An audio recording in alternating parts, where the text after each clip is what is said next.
Yu is a bum who joins a school for the world's most talented students and gets bullied for being talentless. But when he moved into the same house as the three of the most talented baddies at school, he rizzes their talented cheeks, so he can fulfill his mother's dream for him to have a happy family. It all starts at Seika Academy, where gifted students cultivate their talents, and our boy, Yu, has just transferred to this elite school. But on the first day, he's getting whooped by the vice captain of the martial arts club. While everyone watches, the vice captain scolds Yu for being a soy boy loser, and everyone looks down on him for not being able to follow in the footsteps of his mother, Subaru, an A-list actress who is the personification of greatness. The vice president tells Yu that he needs to show his talent to the three royals, who are the three top students at the academy. But out of anger, Yu tells him to stop comparing him to his mother. He charges at the vice president, but the anime gods forgot to give him plot armor, and he can only punch like a weakling and gets himself yeeted to the floor. Everyone watches in disgust at how pathetic the son of the great Subaru really is, but Yu reflects how he's used to being treated as a failure compared to his mother. Suddenly, he preaches and rizzes up the vice president to stop being obsessed with talent, and the dude actually folds for a second, realizing that Yu has his mother's godly charms. Yu simply gives up and walks away, not caring about the loss. But the vice president knows how fatal it is if Yu has no real talent, so he grabs him with the intention of beating him until he achieves greatness. But in that moment, the vice president gets kicked by the president of the martial arts club, and one of the three royals, Nico, who is the best martial artist at the academy. The next moment, surprising everyone with their presence, are the other two royals showing up. Miwa, the top performing student in the advanced program and chess hottest prospect, and Kazuki, the brightest star of the art department and the best theater actor. Yu trembles in fear, questioning why the three royals are here.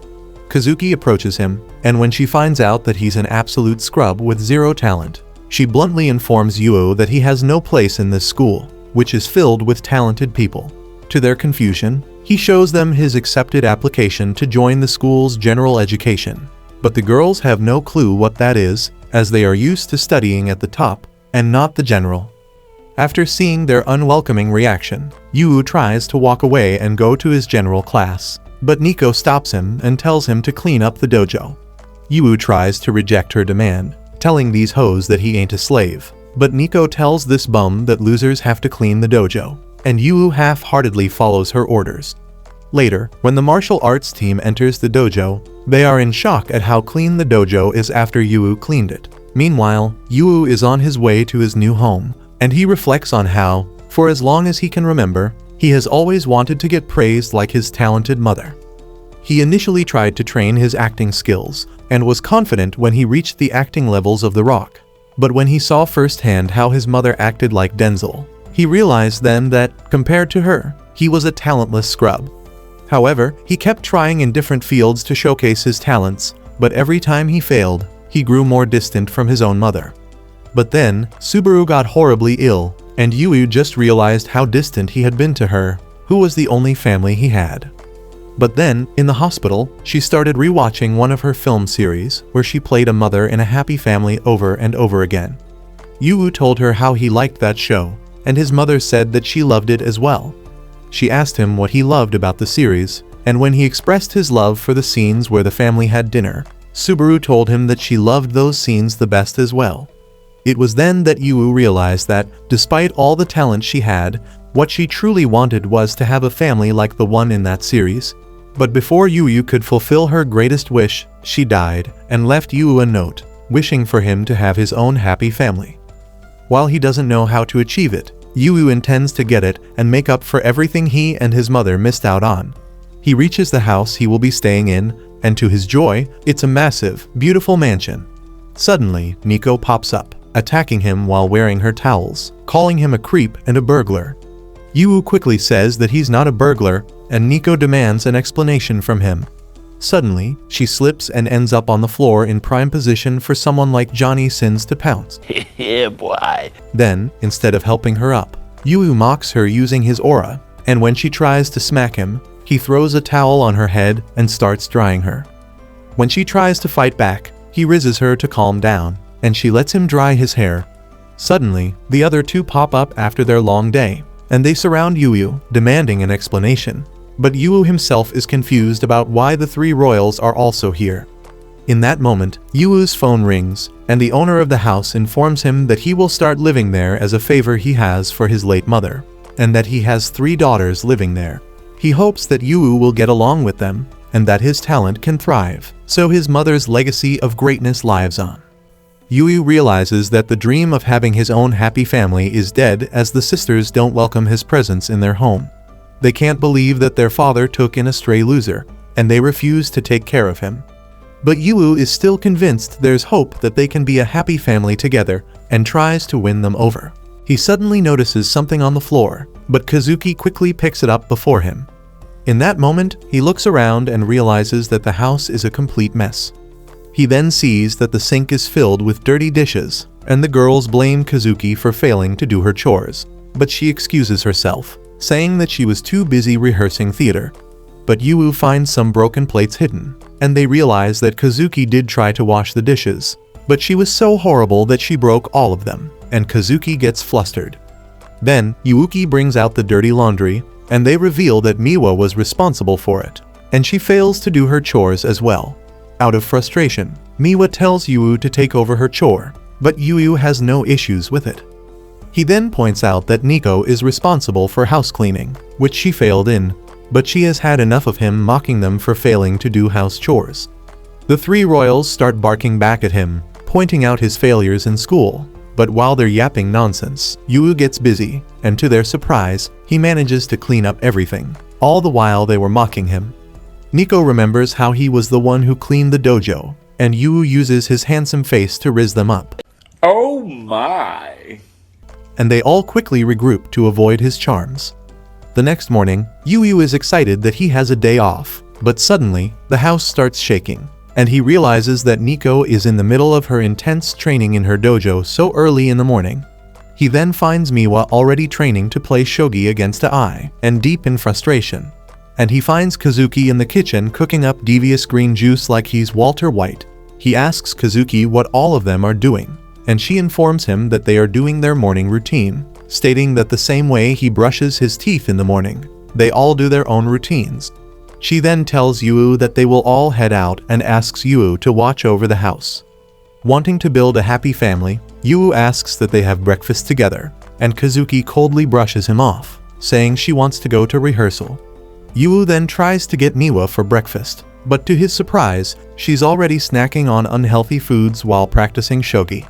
However, when he tries to stop her, he can feel the immense aura coming out of her, and realizes that they remind him of his mom. He remembers how his mother always brushed him off whenever he invited her for breakfast, and instead had her own pre-cooked diet food in the fridge. Suddenly, Nico pops up from practice and drools over the food. But when Yu offers her some, she rejects, and despite him teasing her, she tells him that the food he's eating is not balanced enough for her. It confuses him why someone cares that much about breakfast, but she tells him that in order for her to be the best, she has to feed herself the best nutrition. He now sees how unlike normal people like him, prodigies like his mom or the sisters are so driven that they do everything to get better at their talents, like Miwa eating sugary foods to feed her brain. Just then, the sisters all run outside to start their day, but Yu quickly stops them. He tells them that they forgot something, and all 3 of them rummage through their belonging in panic. They all scream at him once they don't find anything missing, but Yu tells them they're wrong, and in a loving manner, he gives them all a warm goodbye, saying that they forgot that. It shocks them all to hear that, and while they all call it a stupid thing to do, as they all walk away, they are all blushing from cheek to cheek, as they have never had anyone so warmly send them off their day. Then, Yu gets a phone call from their father to check on him. He then asks Yu for a favor to be his daughter's helping hand, as he believes that his daughters, while prodigies, will run into obstacles, and by helping them overcome those obstacles, they will open up to him. The father tells him that Kazuki has a tough audition, Nico has her martial arts tournament, and Miwa has her shogi events, which gives an opening for him to help them out. But Yu has no idea how he, a useless, talentless bum, could ever be an assistance to prodigies like those 3. However, when he starts imagining the girls fail in what they do best, he can't help but recall how painful it was for him when he failed and became his mother's disappointment. so he decides to do what he can, and he starts by planning to get to know them better by eating meals together with them. Later, after martial arts practice, Nico goes home to Yu cooking and screams out loud, forgetting they are living together. When she sees Yu tasting his food, she creams over how hot he is. Yu then offers Nico to have a taste of his cooking, and while she was tempted at first, she pulls back her composure and rejects his offer, saying that she refuses to be tamed by his cooking. She leaves him to take a beauty shower, and when she returns to the kitchen, she's surprised to see Yu cooking even more intensely with all the different cookbooks in front of him. Just then, Miwa pops up in the kitchen, and Yu declares to them that he will cook the greatest meals for them, but the girls simply brush him off. It reminds Nico of how she and her sisters always rejected all of their housemaids' cooking. She deeply believed that she had to control what she consumed, so she could always be in the best shape possible. But in the middle of eating her dry chicken breast, Nico gets curious and takes a peek at what Yu cooked for them. She instantly drools at the sight of the gourmet meal she's presented with, and Yu pops up from behind. He obsessively informs her how the food has all the nutrients she needs to get in the best shape, and after his insistence, Nico agrees to eat it. Yu collapses from fatigue and tells Nico that he cooked recommended food by dietitians just for her, and it makes Nico blush to know that he did all of that just for her. When she finally takes a bite, she praises Yu for his cooking, and he imagines it like him taming a stray cat using a bottle of milk. Meanwhile, Miwa is secretly drooling while stalking them, and when she steps down, Yu also pesters her with information about how the food he cooked has the perfect acids to boost her brain power. Miwa agrees to eat them, and Nico realizes that Yu also cooked specifically with Miwa's interest in mind. While they're eating, the sisters start talking about how long it has been since they last ate together, and Yu smiles at their interaction. Just then, Kazuki pops up, confused seeing her sisters eating together. Just like before, Yu yaps to her about how her cooking would be beneficial for her and her talent, giving him a clear skin for theater, but to his surprise, Kazuki coldly rejects his offer. Nico tries backing him up against Kazuki, but Kazuki tells them that dining in together is not for her, and Yu sees it like a cat refusing to be fed. It leaves him hurt and heartbroken, and Nico feels bad for him, knowing how hard he worked for the food, so she takes the food from his hand and eats it herself. However, Yu suddenly yaps about how Kazuki's meal will make her fat due to the high amount of carbs in it, which angers Nico, who is trying to be nice. But then, Yu sweetly assures her that he will help keep track of her food, and Nico turns redder than a tomato. 3 days later, Yu starts school, still wondering how to get through to Kazuki and fulfill their father's wish for him to help his daughters out. He decides the best way is to confront her head-on, so he goes to her while she is in the middle of getting glazed by her fangirls. They all recognize Yu as the talentless scrub, and Kazuki joins in mocking him. Suddenly, Yu starts pleading to Kazuki to stop denying his advances and to instead accept his special gift, one that he knows will make her very happy. But while Yu is referring to the food, the others think Yu is bumping bellies with Kazuki. They demand that Kazuki explain why she's tickling a loser's pickle, and Yu runs away, seeing the chaos. He approaches Nico to get help to get closer to Kazuki, but when he calls out to her, all she can remember is how much she gets flustered by him. Her friends confront Yu for acting friendly with Nico, but Nico herself pops up with a devastating aura, scaring all of them, and Yu runs away to his final resort, Miwa. Meanwhile, Miwa is in class, busy playing shogi on her phone. When she overhears others having trouble with a math question, she easily answers it for them, but instead of them being amazed, they feel intimidated by Miwa's intelligence. When Yu arrives, he realizes how, unlike her other sisters, and like back home, Miwa is extremely quiet at school. Yu tries talking to her and gets her to have lunch with him, but Miwa refuses and walks away from him. However, Yu refuses to give up and starts chasing her, which results in a wild goose chase around the campus, all because he wants to have lunch with her. It ends with them both slumped and out of energy, but Yu realizes that Miwa is as bad athletically as he is. He points out how Miwa is quiet in class, and she admits how, as one of the 3 royals, she struggles to connect with the others and talk about girls' stuff. Yu expresses how he can relate as a fellow royal like her, which annoys Miwa, and he tells her that he's a royal failure who fails at practically everything. In that moment, Miwa giggles at his foolishness, calling him an idiot. After calming down, they have lunch and Miwa informs Yu that to get closer to Kazuki, he has to find out her favorite food. Miwa recalls how when they were little, Kazuki asked their mother for something special to eat, and Yu realizes that he has to find Kazuki's favorite food, which is her mother's cooking. Later, at home, Yu tries to cook something special when Kazuki walks in and collapses in front of Yu. Then, they find out that she has a severe fever, and while the others try to care for her, she kicks them all out of her room, refusing their help. Yu refuses to give up and plans to send her more food, but Kazuki refuses to try them and calls them all disgusting, which frustrates Yu. He barges into her room to get her his cooking, and when she tries to kick him out, she feels extremely weak and falls on top of him. Yu tells her that she will miss her rehearsals if this keeps on going, and suggests that he become her acting partner until she gets better. He boasts himself as the son of the great actress, Subaru, who has started acting from a young age, and Kazuki realizes that she might be in the presence of greatness himself. But when Yu actually starts reading his dialogue, he sounds like a dying cow and gets kicked out for being useless. However, he refuses to give up trying and comes back days after days after days to be her acting partner, but always gets kicked out in the end. It frustrates Kazuki how unlike her, who is always flawless and dependable, Yu is someone so pathetic and unreliable. Then, one night, she goes downstairs and finds Yu watching all of her performance on the television while practicing his lines so he can get better.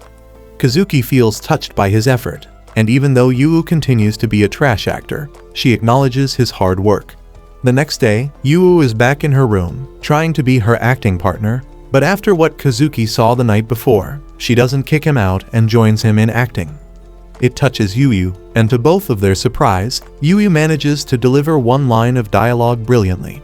He starts crying to his mother, feeling emotional about how he manages to act well after more than 10 years of trying, and Kazuki can't help but feel envy with how passionate Yu is with his own struggles. Kazuki admits her defeat and agrees to eat his cooking so she can get healthier. Yu celebrates and promises to cook her a masterpiece, but Kazuki asks him to stop and tells him that she has a request. Before she says anything, Kazuki curls up in her bed, feeling embarrassed by what she's about to say. After gathering enough courage, she tells Yu that she doesn't like eating carrots, mushrooms, bell peppers, and many more. And Yu realizes that all this time, Kazuki was just a fussy eater. The next morning, Miwa and Nico are in total shock to see Kazuki joining them for dinner after her rejections the past week.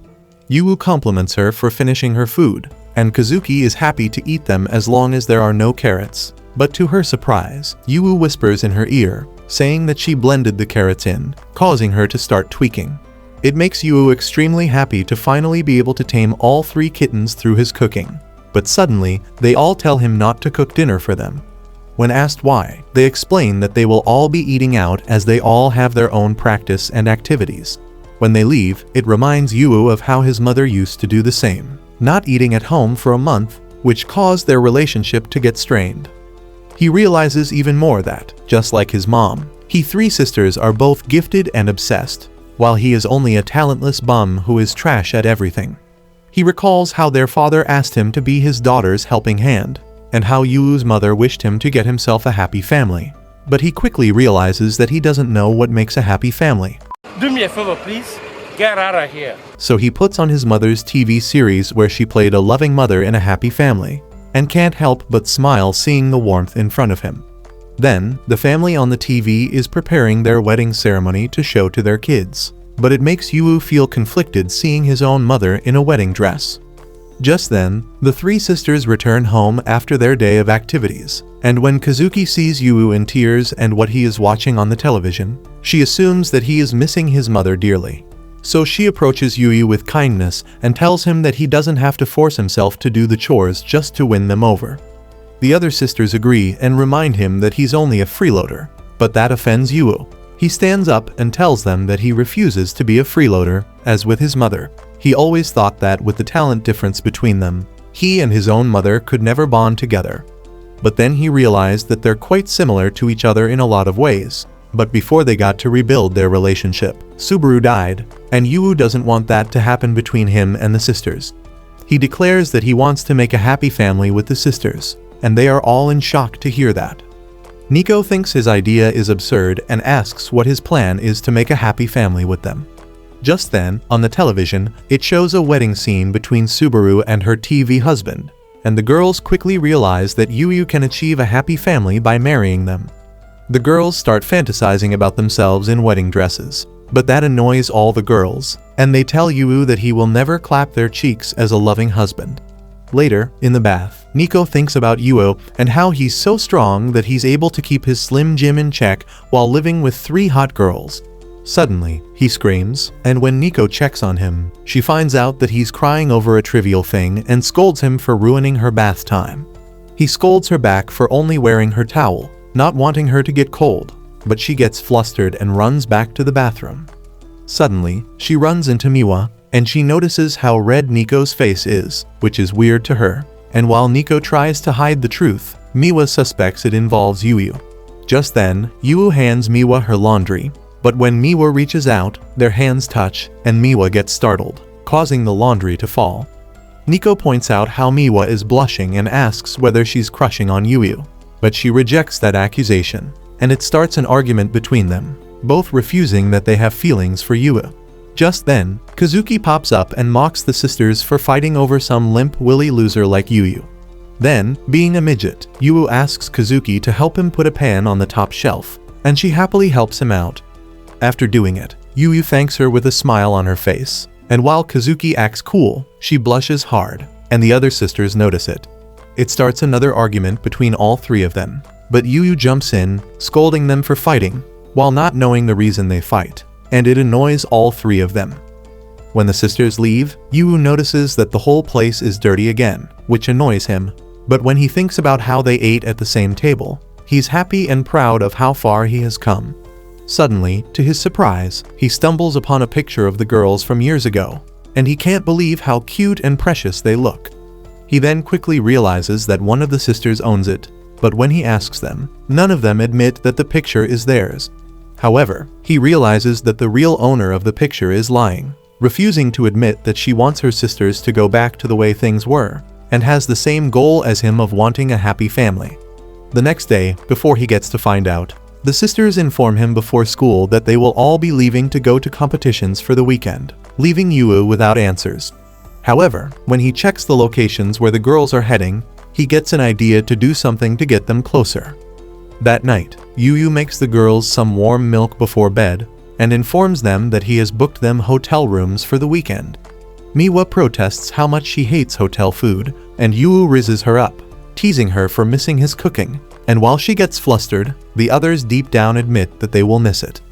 The next day, the girls leave for their events, and Miwa attends a shogi tournament, where she wipes her opponent's floor, proving her superiority as a genius. Afterward, on her way to the hotel, she walks past a cherry tree festival, which reminds her of the time she went with her sisters.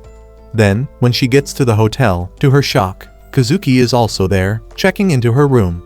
They ask each other why they are there, and suddenly, Nico pops up, also questioning why they're in her hotel. They all realize that they all went to the same city for their events, and just then, Yu pops up, expressing his disappointment with how the sisters do not know where each other went.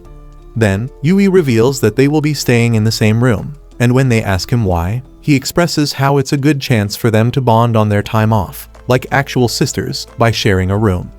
Then, he declares that he will be their festival conductor, and tells them that they all should visit the cherry tree festival like the old days. Instead of being happy, the girls bark at him for deciding something stupid the night before their big events, and he tries to win them over by telling them to visit a shrine that gives them luck. Initially, Nico scoffs at his idea, saying that real champions don't need luck, but when Yu shows her how goats like Messi, LeBron, Eminem, and Johnny Sins go to the shrine to be the best, the girls change their tune. He then shows them pictures of the foods at the festival, and the girls agree with how tasty it looks compared to hotel food. Just then, Kazuki is the first to agree to come to the festival, but she demands that all of the sisters wear something with more drip if they want to hang with her. So, Yu takes them to a kimono rental, and the owner is shocked to see the famous Mikadono sisters in her store.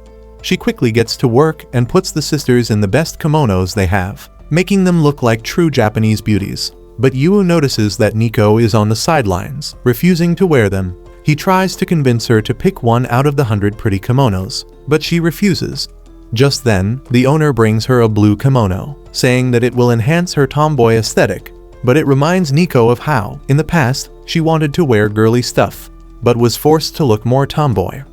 Suddenly, Yu picks a pink, girly one for Nico, and while the sisters and the owner think that a girly aesthetic doesn't fit Nico, Yu strongly disagrees, saying she will look beautiful in it, which folds Nico sideways. Nico then agrees to try it on, and when she finally presents her look, they are all in awe at how beautiful she is, rocking a look that any man in existence would go to war for. Then, they arrive at the festival, and a second after arriving, Kazuki already has a crowd surrounding her, all of them fangirling over her performances as an actress, all the while her sisters and Yu are on the sidelines. The sight annoys Yu as he initially wanted Kazuki to spend time with her sisters, but seeing how at home Kazuki is among the crowd, Yu chooses not to disturb. Just then, a girl among the fans is not a fan of Kazuki, and gets annoyed seeing her own friend among the crowd, so she walks away from there, not convinced of Kazuki. Suddenly, her slipper breaks down, and she's about to fall, but Kazuki catches her from falling like a prince and rizzes her up, making her question her love for glizzies and changes it into scissors. Kazuki puts the girl down, leaving them in awe of her charms, but as she's walking away, she gets pulled into the bushes, away from her fangirls. When she looks who it is, it turns out to be Yu, who offers her food and wants her to enjoy the festival. Kazuki scoffs at his sentiment, but Yu focuses more on Kazuki's feet, saying how he knows she's in pain because of her tight sandal straps. She calls him a creep for paying that much attention, but Yu has had enough of her BS and forces her to put a band-aid on her feet. When he sees her feet, he feels awful about how Kazuki had to carry a whole human after seeing the damage on her feet.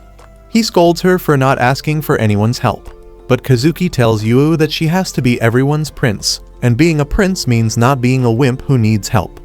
Yu laughs at her logic, and tells her that even the strongest prince need help from time to time. He then asks her for her feet, and to his surprise, she willingly gives him her foot, just like how your mom willingly gave some cheeks to the mailman. And Yu then applies the band-aid to her, preventing further damage. Meanwhile, Nico and Miwa are in the middle of a fish catching contest, with Nico struggling to catch a single one. Just then, Yu and Kazuki pop up, and the sisters laugh at how Kazuki is wearing a stupid mask, but Yu informs them that she needs to avoid attention. Yu and Kazuki join them and play a team game against the other two to see who can catch the most fish. Miwa lightens the mood by telling Kazuki to keep the mask on as her usual face looks grumpy all the time, and she can't help but smile behind it. Then, after a few rounds, the girls get into it, and because of their competitive nature, Yu is unable to compete with them. But he sees this chance to leave them to continue playing while he plans the next event for the sisters. He heads to the festival's big event, a competition of crossing the lotus leaves, with the winner getting unbeatable competitor's luck, the same one Johnny Sins got, and a picture with the shrine's golden guardian, which is what the three sisters once got and is what Yu wants to win, knowing it's a precious memory for the three sisters. However, when the competition starts, one competitor falls into the water, and they all quickly realize that some of the lotus leaves sink. Then, one by one, other competitors fall, and while watching them, the event organizers reflect on how three sisters once won the whole thing with ease. When it's time for Yu to try, he fails too.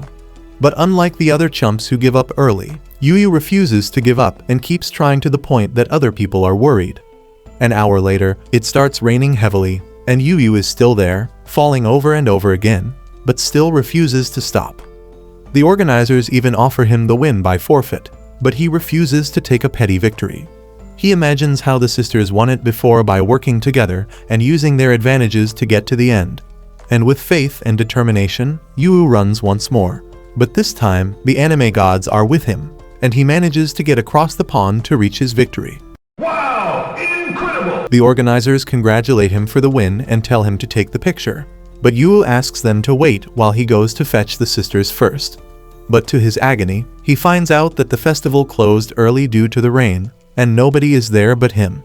He realizes that he messed up as the sisters' festival organizer because he was too selfish and only thought about himself. He remembers how the sisters didn't want to go there in the first place and how he wasted their time. But to his surprise, all three of them pop up with umbrellas, all covering him from the rain. He tells them how surprised he is to see them not abandon him, and they tell him that they're not that cruel to leave him behind. Kazuki reminds him that he's their festival conductor and urges him to continue his job, which lifts up Yui's spirits. Seeing Yui wet and on the floor, all three sisters simultaneously offer to share their umbrellas, and they all get flustered, realizing that all three of them want the same thing, and that is to walk hand in hand with Yui. So, they decide to play rock, paper, scissors, with the loser getting Yui, but they all deep down want to lose. It ends with Nico losing, and while she's walking alongside him, she can feel her heart running a marathon. At the hotel, the girls bathe together at the open bath, and after what happened before, Nico starts reflecting on why her heart was beating so fast. Out of instinct, she plays around with her plots, which shocks the other two, and they realize that Nico wants to grow them so Yui will like them. But they both scoff at her attempts, knowing that her mini twins will never compete with their mega melons. Then, when they step out of the bath, they find Yui, looking lost, and still as dirty as your ugly exes. And when they ask him what he's doing, he reveals that he stupidly forgot to book a room for himself because he was too focused on giving the sisters a great experience. He bids them farewell, saying that he will just sleep with the local hobos, but Kazuki stops him on his tracks, and the next thing he knows, he's staying with them. You know what time it is? The sisters agree that they refuse to abandon him all alone, especially since they usually live together. Yui thanks them a lot and tells them that he wants to find a robe so he can shower. He walks into Kazuki, trying to find a robe, and she gets flustered seeing him up close. Then, Miwa tries to help find a robe, and when he gets close to her, she can sense his manliness from behind and almost bust her cap. Just then, Nico finds a robe high up, but because she's short, Yui reaches over her, and she can smell his masculine smell, and almost cream right then and there. When Yui goes to shower, the girls are tweaking, realizing things can get freaky if it goes on. That night, all three of the sisters are unable to sleep, knowing that it's because of Yui being there with them, but they lie and convince themselves that they are simply excited for their competitions. Meanwhile, Yui is happy that the day went well and reflects on the moment he took their picture. It was difficult at first to get them to smile, but when he accidentally got himself even wetter, the girls laughed at him, which gave him the perfect picture to take. It pleases him that he managed to recreate the old photo, but when he looks for it, he realizes that the old photo is gone and there's a note left behind, telling him that the real owner of the photo has claimed it back. But Yui is not upset, as he now knows that one of the sisters is actually really grateful that they had this trip, so he takes that happiness into his dreams and falls asleep. Suddenly, all the sisters spring up, pissed with how easy it is for Yui to sleep. They reminisce about their day, and how Yui managed to pick the perfect kimono for Nico, a flowery one, which was exactly the one that Nico used to love before becoming a tomboy. She admits that that is true, but adds how Yui also managed to get Kazuki out of her actor's shell and got to enjoy herself for once. Miwa laughs at their comments, but they quickly remind Miwa that she hasn't changed, and she is still like she used to be, wanting to always play game stalls at the festival, even though she was horrible at them, so she needed Kazuki to win them for her. It confuses them why they are suddenly talking like this, and Kazuki expresses how they are usually so distant back home, with each sister doing her own thing. They realize that Yui has successfully achieved his goal of getting the sisters closer together, but deep down, while looking at the two photos, Miwa is happy that she got her sisters back with her, exactly like how it used to be, even if it's for one night, all thanks to the goat himself, Yui. After the festival trip, the girls have become closer to each other like true siblings, which warms Yui's heart. He remembers how he promised to cook them a great dinner, so right after school, he goes home, ready to make a feast. But when he opens the door, he's surprised to see the girls home early. But to his confusion, he sees a fourth pair of shoes there. Inside, he sees the girl standing in front of a man, and when the man starts speaking, Yui realizes that it's the girl's father, and quickly greets and thanks him for letting him stay. The father gives his condolences on Subaru's death, but assures Yui that her talent will live through her son if he tries harder. Suddenly, Yui realizes that the sisters are awfully quiet, and he finds out that the father has been interrogating his daughters about their progress, and all three daughters coldly tell their father that they are dominating their competitions like Bonnie Blue dominating the STD rankings. The father simply tells them to keep going and goes to leave, but Yu stops him. He tells the father that he's planning to cook a feast, and asks the father to stay for it. But the father coldly tells him that he has already heard his daughter's update, so there's no reason for him to be there. Just then, the father noticed the mask they got from the festival, and Yu joyfully informs him how he and the girls went to a festival. He asks Yu whose idea it was, and he tells him that it was his, as she wanted the girls to experience the same feelings from their childhood and get a picture with the Shrine of Luck. Instead of being pleased to hear that his children had fun, the father approaches Yu with hostility, saying that his daughters don't need some dumb luck to be great. He then tells Yu that he knows how much of a useless, talentless piece of trash he is, which is a disgrace to his mother, the great actress Subaru. He breaks the mask in half and tells Yu that there is no place in that house for a talentless bum. The father grabs his shoulder and grips it tightly, not wanting Yu to stay there anymore. But before he kicks Yu out, the girls come to his defense. They state that while Yu has no achievements or talent, he is still a remarkable workhorse who takes care of the house better than anyone could. The father refuses to believe that his daughters would fit in a house with such a talentless scum. But while flustered, they assure him that they need Yu in their life, as his presence makes sure that they stay on top of their game, and those words touch Yu's heart. After hearing his daughter's words, the father agrees to let Yu stay, but orders his daughters to only focus on their talents and never waste any more time on festivals and any other useless activities. When the father leaves, Yu tries to get them to eat his feast, but Nico tells him that they can't anymore. And a week after that, Yu is back to square one, stuck eating alone. And he now realizes that the main reason why the girls are so intimidatingly talented is because of their father's intense parenting. But Yu still can't help but remember how the girls look so down in front of their own father. Meanwhile, the girls are off training intensely, Nico with her martial arts, Kazuki with her acting classes, and Miwa with her chess training. But when it's time for the trio to eat something, Miwa remembers the sweet pudding Yu made for her, and she misses it compared to her plain crackers, while the other two feel the same way, as they all miss Yu's Michelin-level food. Back home, Yu is still disturbed by how the father said that he was hindering his daughter's progress, when all he wanted was for the sisters to eat together as a family and bond like actual sisters. He feels that it's over, but when he remembers how his mother believed that he could have a happy family, he insists to himself that it's not over yet. The next morning, the girls head to school, and Nico looks back in sadness, seeing that Yu no longer tells them good luck before leaving. But then, at lunch, Nico is about to eat her usual protein bar when her friends tell her how boring that meal looks.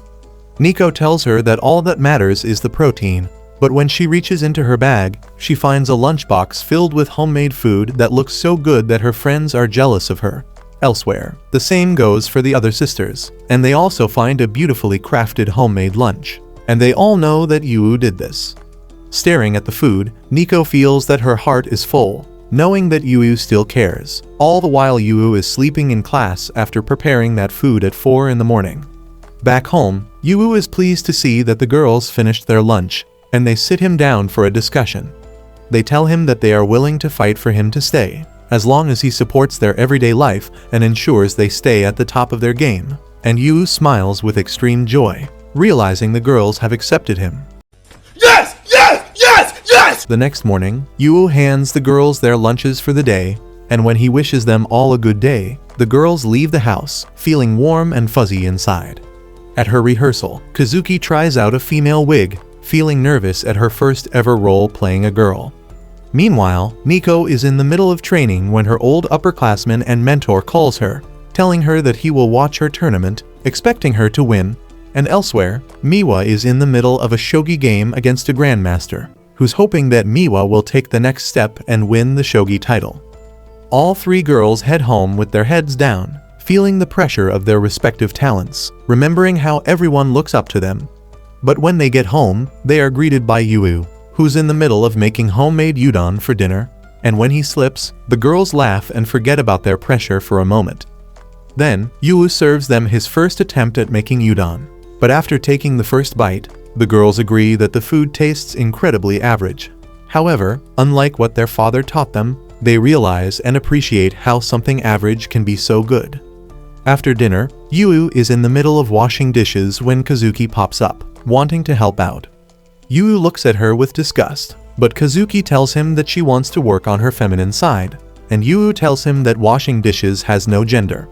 Yu then asks her about her upcoming audition, and Kazuki admits that while she feels anxious about it, her worries disappeared the moment she stepped into the house and saw him, so she believes that she will be okay. Just then, she notices the cuts on his finger, which surprises her as she thinks he's a great cook. But Yu tells her that he's not, and it's mostly his effort that made the food good. All of a sudden, Yu drops a plate, but after Kazuki broke a lot of plates in the past, Yu informs her that he has switched all the plates to hard plasticware. Then, when Yu is transferring the plates, he falls down again due to fatigue and gets a nosebleed. Kazuki gets worried, but when she's about to help him, she slips and they end up accidentally kissing intimately. Kazuki slowly gets up, and Yu is in heaven for a second before quickly apologizing to Kazuki, insisting that it's an accident. But to his surprise, Kazuki reacts calmly, saying that it was simply an accident, and goes back to her room. Yu is thoroughly impressed by Kazuki's composure and thinks to himself that she's not bothered by the kiss, as she's used to kissing people as an actress, but unbeknownst to him, that's not the case. The next day, Nico asks Kazuki to turn on the TV, but when Kazuki sees a couple kissing, she quickly turns it off and walks away. Then, Kazuki finds Miwa eating pudding that Yu made and offers it to Kazuki, saying that it tastes like a true love kiss. But hearing the word kiss, Kazuki gets pissed, goes to her room, and blushes heavily, clearly bothered by the kiss.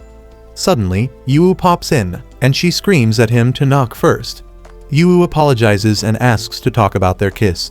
Yu fully expects that Kazuki doesn't want to kiss a talentless bum like him, and she agrees to that statement. So Yu tells her that they should consider that their kiss never happened, and it doesn't mean a thing, thinking that's what Kazuki wants. But when Yu walks out the door, Kazuki is furious, refusing to believe that her kiss doesn't mean a thing to him. Later, at rehearsals, Kazuki tries to focus on her first female role, remembering how her father wants her to learn how to play a girl, saying that a great actor has to be versatile. But despite her best efforts, even in a girl wig, Kazuki still sounds like a prince. So she decides to watch her co-stars closely. She notices how her fellow actress acts with a cute voice and teary eyes, and she plans to follow it. Kazuki responds like a prince for her, but when it's time to kiss her, Yuo's kiss flashes past her head, and she quickly steps back. Her coach stops their rehearsal for the day and tells Kazuki that she has to control her personal life as it affects her performance, which gives Kazuki an idea. Back home, Kazuki approaches Yu and requests that he make her stamina-inducing meals to enhance her performance, which Yu gladly accepts, and he's happy that things are back to normal. But suddenly, Kazuki gets kinky with Yu and demands that he go on a date with her on Sunday, which surprises him. Yu starts thinking if the kiss caused this plot development, but unbeknownst to them, the two others are listening to them, shocked to hear that their eldest sister wants a date with the all-talentless wimp, Yu, and they are worried about his poor glizzy, but decide to hide in their rooms. Then, while the others are not listening, Yu asks Kazuki what happened, and she explains that she struggled for her upcoming audition, where she had to play the heroine. So she wants to experience being a heroine for real so her performance can be authentic.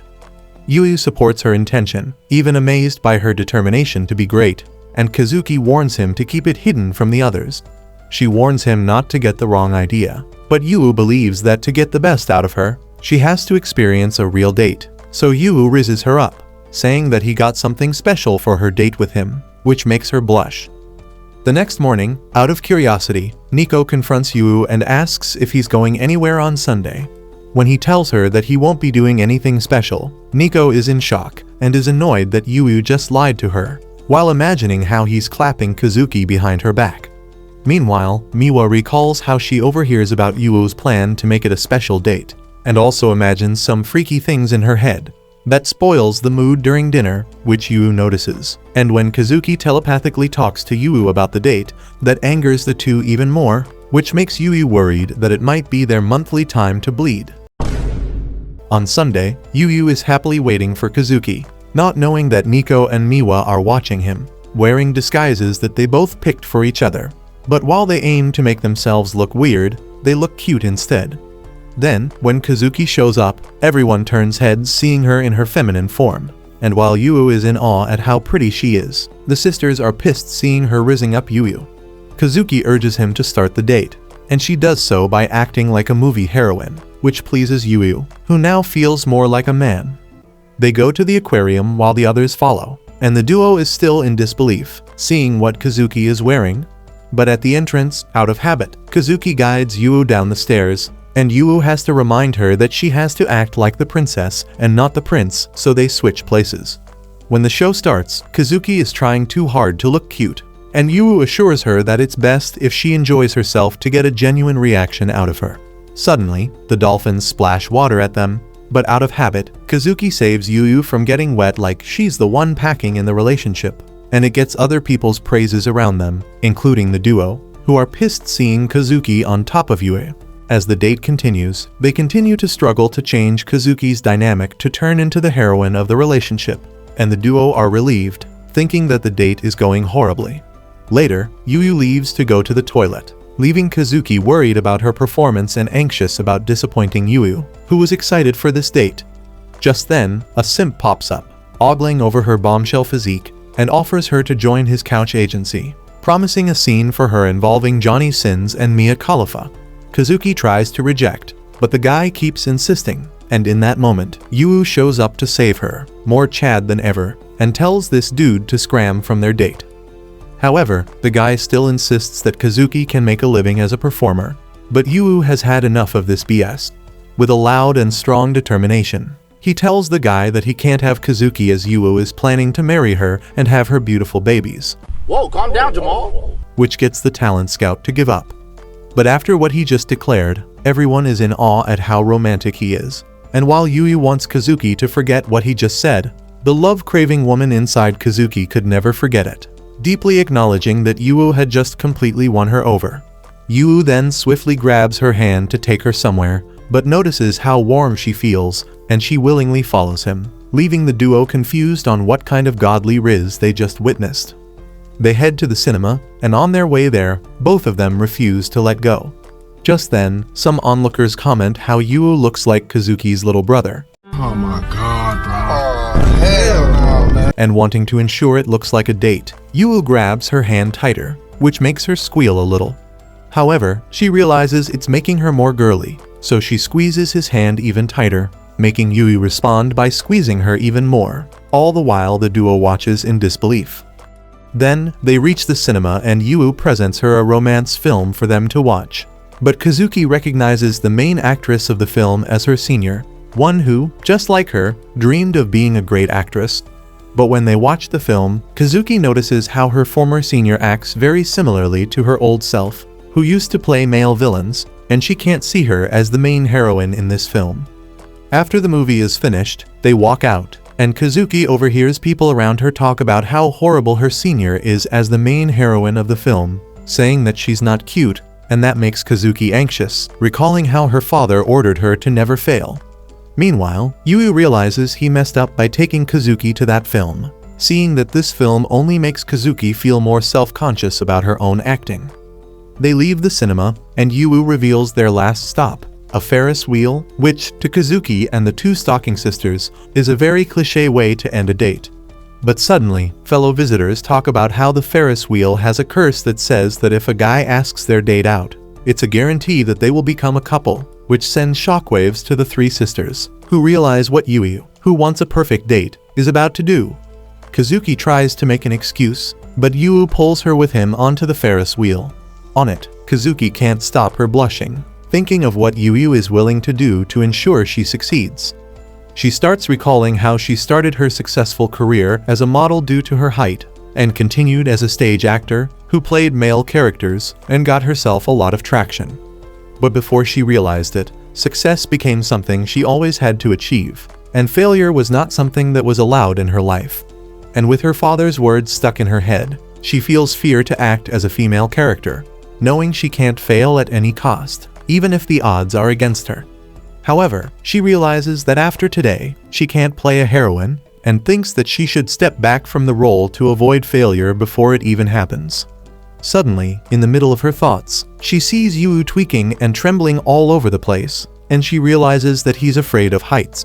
He tells her that he's fine with heights, but is scared of the see-through floor, and she scolds him for picking this ride in the first place. However, he declares that he has to ensure their date is perfect, and that reminds Kazuki of the potential confession he's about to make.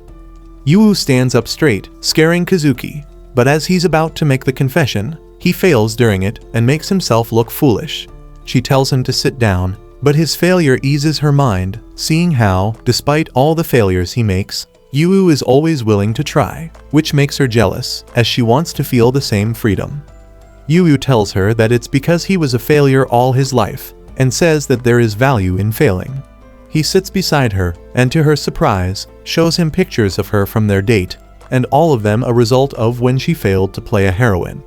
But they both notice one thing, that she looks beautiful and authentic in every single one of the pictures, and Yu tells her that while failing will hurt her, it will also make her find people who will love her, despite her shortcomings. That pulls on Kazuki's heartstrings, and while she refuses to agree with what he said, she knows deep down that he's right. When the ride is over, the stalking duo are confused, seeing how happy and jolly Kazuki is after the cinema incident, and question what happened on the Ferris wheel. Then, the couple walks along the river, and Kazuki expresses how, because of him and the date, she finally accepts her blunders, believing that there will be people who will accept her failures and that she should act as authentically as herself as possible. But Yu tells her that if she ever gets stuck, she should remember their date, and Kazuki is flustered by that statement. The stalking duo watches closely, realizing how close they are getting, and Nico is worried that this will continue at home. Kazuki glares at Yu intently, expressing in her heart how amazing he is for changing her perspective, despite being a failure. Suddenly, Kazuki grabs him close for a kiss, which makes Yu and the stalkers panic about what's about to happen. But she gets close to his ear and intimately whispers into his ear, telling him that the kiss they had was her first kiss, and she will never forget how his lips were the first ones she tasted, which makes Yu flustered. The duo are confused by what just happened, and Kazuki takes off her wig to go back to her old self, declaring that the date ends here and she needs to rehearse some more, leaving Yu by himself. But both Nico and Miwa know just by watching that Kazuki has fully changed, all thanks to Yu. Later at home, Yu apologizes for being home late and quickly prepares dinner for the others. But the two girls welcome him back, and Yu is surprised to hear that from them, and beg them to say it again, not knowing that they stalked his date with Kazuki and deep down, wish he would do the same for them. Days later, Yu and the girls are heading to school, but while geniuses like Kazuki and Miwa are walking leisurely, idiots like Yu and Nico are cramming their last study sessions before the exams.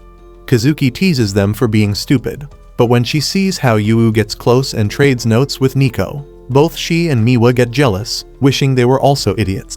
Suddenly, a guy runs through Yu, and a woman screams that he is a thief. Channeling his inner MC, Yu chases him, but ends up looking like a wimp instead.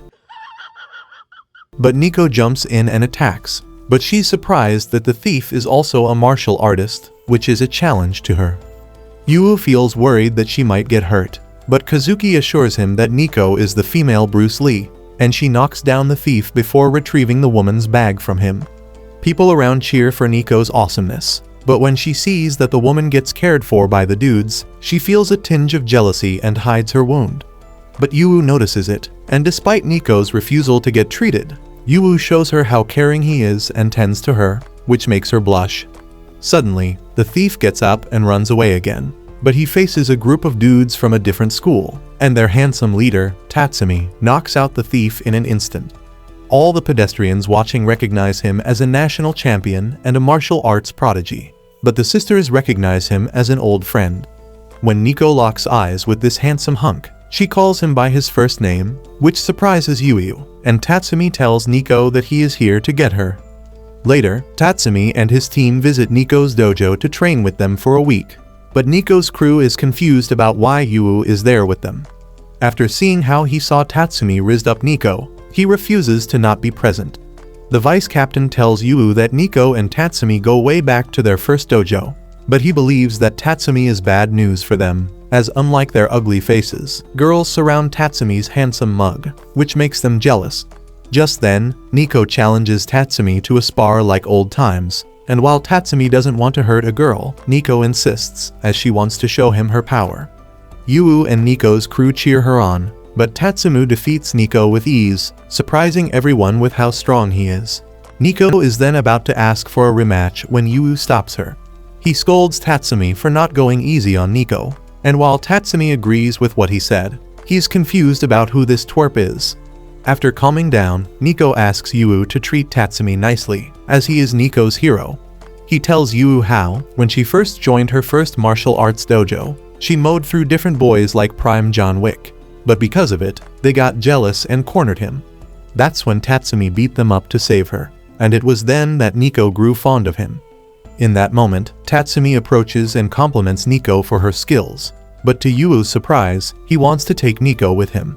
He explains that he wants Nico to join his crew, and when Nico's crew reminds him that he's an all-boys school, he reveals that his school has become co-ed. He adds that he already talked to Nico's father, and that if she wants to get stronger, she needs to leave her old, pathetic crew behind and join him.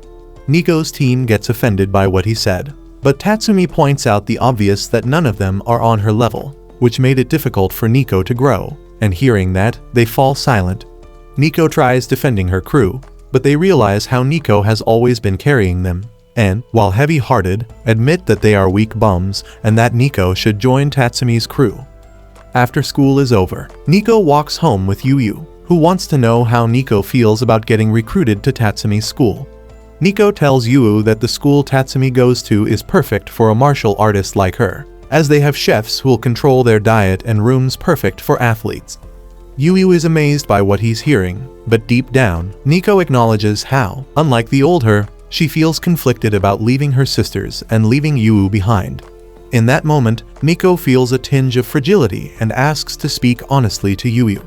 She tells him that she wants them to be together, but before he replies, her crew suddenly pops up, all telling Nico that they also want to be together with her before running away. Yu tells Nico that even her crew wants her to stay, but while Nico is happy to hear that, she's sad that Yu didn't get to answer her confession. At dinner, Nico is in the middle of eating when Kazuki suddenly allows her to use her expensive shampoo, one she never lets her use, and Miwa suddenly gives some of her food, which she never does before.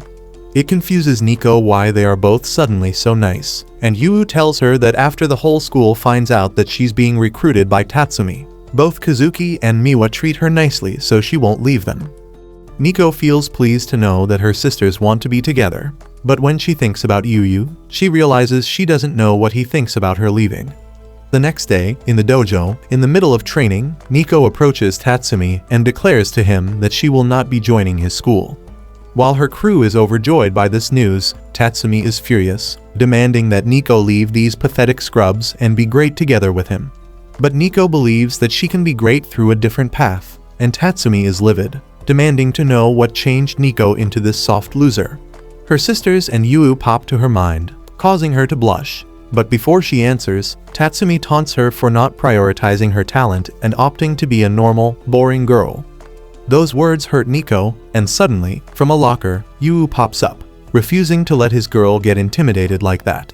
He approaches Tatsumi and tells him that he can prove that Nico is with someone superior to him, which gives her a reason to stay.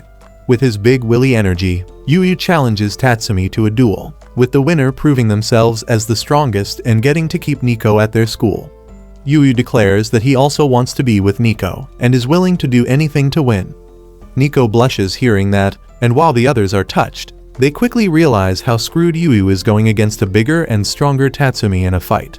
However, the vice captain reminds everyone that Yu is the son of Subaru, and hearing that, Tatsumi feels a little intimidation, but is still confident that he'll win. Yu refuses to back down, telling Nico that he's the one who will be with her, which rizzes her apart.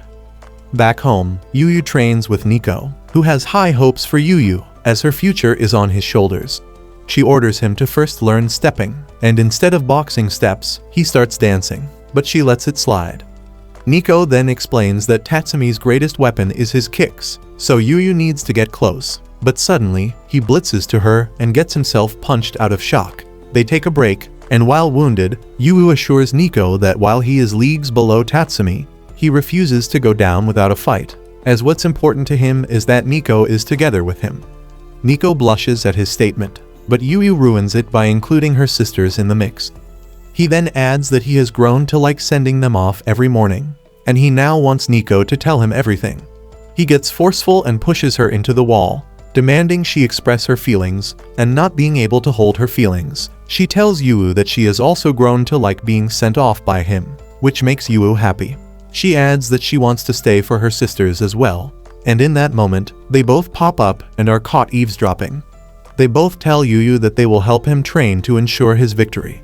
Elsewhere, Tatsumi opens the challenge letter, and inside, Yu demands that Tatsumi is not allowed to use his dominant limbs, and because he has already accepted, he is forced to follow that rule for the duel.